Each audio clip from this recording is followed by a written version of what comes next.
Hello, ഇന്ന് ഞാനൊരു മില്ലറ്റിൻ്റെ ദോശയാണ് ഉണ്ടാക്കാൻ പോകുന്നത്. മില്ലറ്റ് ഇത് ചാമ അരിയാണ്. അതും പിന്നെ 1/3 കപ്പ് ഉഴുന്നും പിന്നെ 1/2 ടീസ്പൂണ് ഉലുവയും, ഇത് മൂന്നുമാണ് കുതിർത്തി വെച്ച് ഒരു 6 മണിക്കൂർ കുതിർത്തി വെച്ചിട്ട് നമുക്കിതിൻ്റെ കൂടെ കുറച്ച് ചോറോ അല്ലെങ്കിൽ അവിലോ അത് അന്നേരം ഞാൻ കാണിച്ചു തരാം. അതിട്ടിട്ടാണ് അരച്ചിട്ട് രാവിലെയാണ് ചുട്ടെടുക്കുക ദോശ. നമ്മളെ ഉഴുന്നും മില്ലറ്റും 6 മണിക്കൂർ ഞാൻ കുതിർന്ന. ഇനി നമുക്കിത് അരച്ചെടുക്കാം.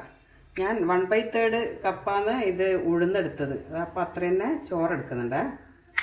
പിന്നെ അരി, ചാമയരി, മില്ലറ്റ്, ഉഴുന്ന് ഇത് നമുക്ക് അരച്ചെടുക്കാം രാവിലെ. എന്നിട്ടത് ചുട്ടെടുക്കാം. വെള്ളം വേണമെങ്കിൽ ഇതന്നെ ഞാൻ ചേർക്കുക. വെള്ളം ഇതിൽ ചേർക്കണമല്ലോ കുറച്ച്.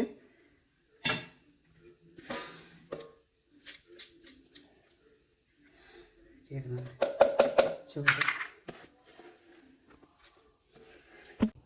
ഇതാ ഞാൻ നന്നായി അരച്ചെടുത്ത്. അതാ ഈ കൺസിസ്റ്റൻസിയിലാണ് വേണ്ടത്. ദോശ ചുട്ടെടുക്കാനാണ്. നമുക്ക് രാവിലെ അത് ഫെർമെൻ്റ് ആയിട്ടുണ്ടാവും. നമുക്ക് രാവിലെ ദോശ ചുട്ടെടുക്കാം.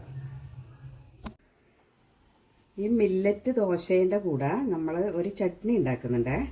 അതിന് വേണ്ടിയിട്ട് ഇതാ 10-15 ചെറിയുള്ളി എടുത്തിട്ടുണ്ട്. അത് ചെറുതാണ്, അത് ഞാൻ പീസാക്കാം, എന്നാലും വേഗം ഇത് എണ്ണയിൽ വഴറ്റേണ്ടതാണ്. പിന്നെ ഒരു 1.5 ടേബിൾ സ്പൂണ് തേങ്ങയുണ്ട്, 5 കാശ്മീരി ചില്ലിയും 3 എരിവുള്ള മുളകും, പിന്നെ ഇതുപോലെ തന്നെ 10 വെളുത്തുള്ളി ഞാൻ ചെറിയ പീസാക്കിയതാണ് ഇത്. പിന്നെ വേണ്ടുന്നത് 1 ടീസ്പൂണ് കടലപ്പരിപ്പും 2 ടീസ്പൂണ് ഉഴുന്ന് പരിപ്പും, പിന്നെ പാകത്തിനുള്ള ഉപ്പ്. പിന്നെ ഇത് ഞാൻ വറുത്തിടാൻ വേണ്ടിയിട്ട് കുറച്ച് മറ്റേ ഇതിട്ടതാണ്, ഉഴുന്ന് പരിപ്പ്, കടുക്, ഉണക്കമുളക്, കറിവേപ്പില. ഇതിനൊന്നിച്ച് ഈ കറിവേപ്പില എല്ലാം കൂടെ ഇതൊന്ന് ആദ്യം എണ്ണയിൽ വഴറ്റണം. ചെറിയ ഒരു തോതിൽ ഇത് വഴറ്റണം. തേങ്ങ വഴറ്റേണ്ട, ഇതെല്ലാം ഒന്ന് വഴറ്റിയെടുത്തിട്ടാണ് ചട്നി ആക്കുക.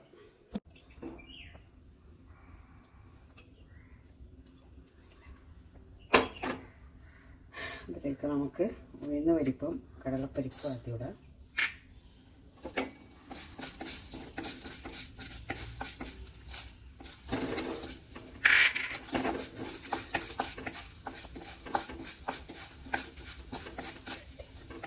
അതിലേക്ക് നമുക്ക് ചെറിയ ഇടാം.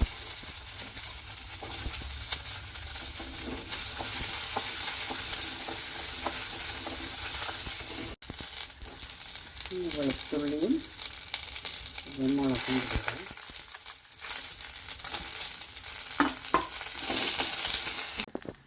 ഇതെല്ലാം ഒന്ന് വഴന്നു വന്നേ. ഇനി നമുക്കിതിലേക്ക് തേങ്ങ വെറുതെ ഇടുന്നതാണ്.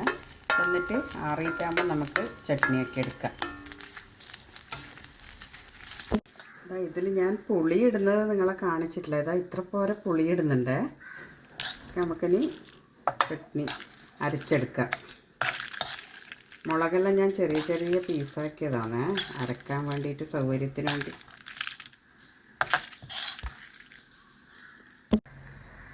നമ്മളെ ചട്നി റെഡിയായേ.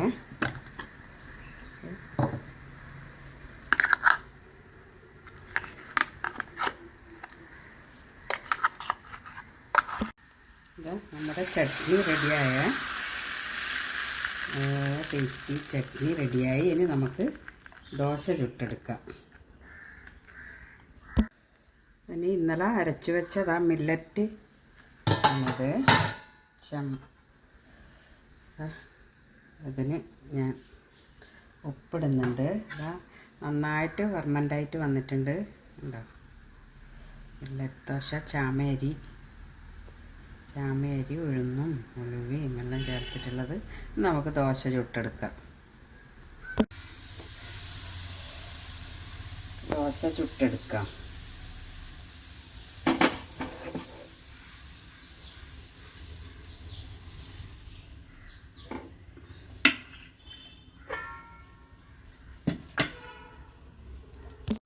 നമ്മുടെ മില്ലറ്റ് ദോശ റെഡിയായി. നന്നായിട്ട് മൊരിക്കണമെങ്കിൽ നന്നായി മൊരിഞ്ഞിട്ടും ആക്കാം. നമ്മുടെ ഹെൽത്തി മില്ലറ്റ് ദോശയും ചട്നിയും റെഡിയായ. ഇതെല്ലാവർക്കും ഇഷ്ടമാവും, ഹെൽത്തി അല്ലേ? ഇഷ്ടമായിട്ടുണ്ടെങ്കിൽ എല്ലാവരും ലൈക്ക് ചെയ്യുക, ഷെയർ ചെയ്യുക, കമൻറ്റ് ചെയ്യുക, സബ്സ്ക്രൈബ് ചെയ്യുക. Okay, thank you.